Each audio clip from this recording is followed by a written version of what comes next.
There was a massive flood in the summer of 2007 here in Oxford. That was a trigger point. People started to say, right, we can't just rely on government or someone else to sort this out. We have to do something about climate change. It was just an island. There was nothing there, just a bit of grass, an oak tree. The building to the other side belongs to the Environment Agency. They are buying the electricity generated here. It took 15 years to making it work.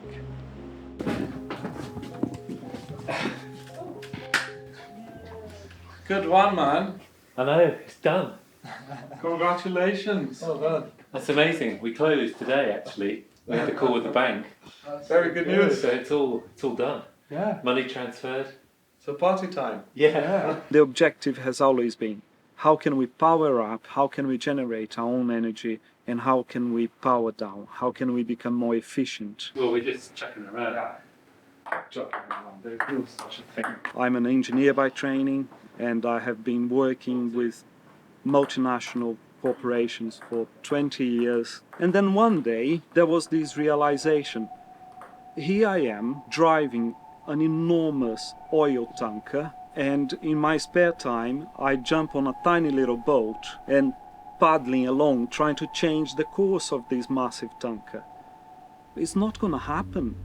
You know, if I carry on with my day-to-day job, where I'm flying all over the world, working for these big corporations that the only thing they seem to care is about making money, who am I kidding? Am I a big hypocrite? That I think that the 2 hours a week that I do as a volunteer putting solar panels on the roof of the local school is going to make any difference? No, it's not.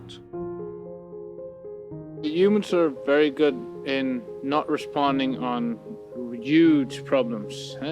If you have to think about oceans rising, everything's turning to shit, then you won't even come out of bed. Het kost ons 12 tot 18 miljard per jaar om naar windenergie en andere vormen over te gaan. The whole energy system now is decided in small boardrooms, same as it has with political power. I don't see why economical power should all of a sudden be an autocracy.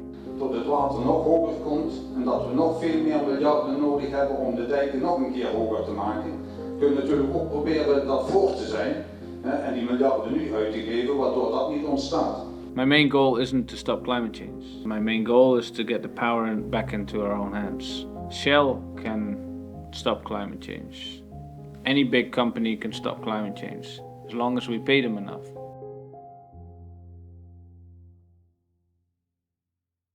For every Belgian inhabitant, 2,000 euros a year flows out of the Belgian country, out of our economy. You should put above it, this is not an energy transition.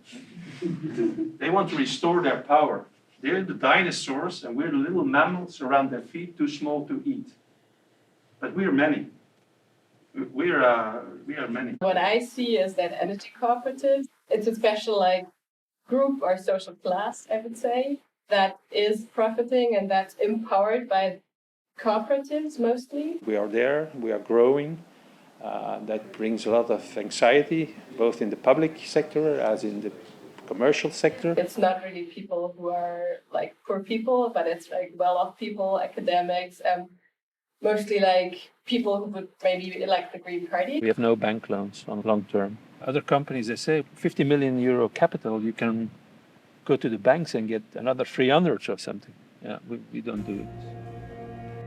Energy is about billions of euros. The oligopolies created a pressure group around 2011, 12, 13, which was called the Magritte Group, because they met in a museum in Brussels, which is dedicated to this great Belgian surrealistic painter, René Magritte. And they met in that meeting to destroy progressive lawmaking in Europe on renewables, on energy efficiency and on climate change. They had a very skilled lobby technique. They go around the expertise in ministries of environment and ministries of energy and directly try to lock prime ministers into their lobby arguments. They burn this fuel to make us happy as a consumers. We are on the end of this chain. Also make business on it, and we feel very comfortable with it. It's an old tradition in Denmark that if you have two Danes leave Copenhagen Central Station and take the S train, before they reach the end station in the suburbs, that's 30 kilometers, they'll have established a cooperative. Cooperative energy, community energy was the sector that was nearly taken off. It never quite got there. It was always next year we're ready to go. And then 5 years ago, boom, suddenly every town, every city in the UK had a community energy group. And the government, which up to then had actually been really quite supportive, went, whoa, hang on a minute, we didn't think you'd actually deliver on what you were targeting. We're going to pull a few rugs from under your feet. Not one, not two, maybe 3 or 4. We need you to slow down. All those incentives that exist, they're gone. And in fact, we might put a few planning restrictions in place as well, just to make sure we slow the thing down fast enough.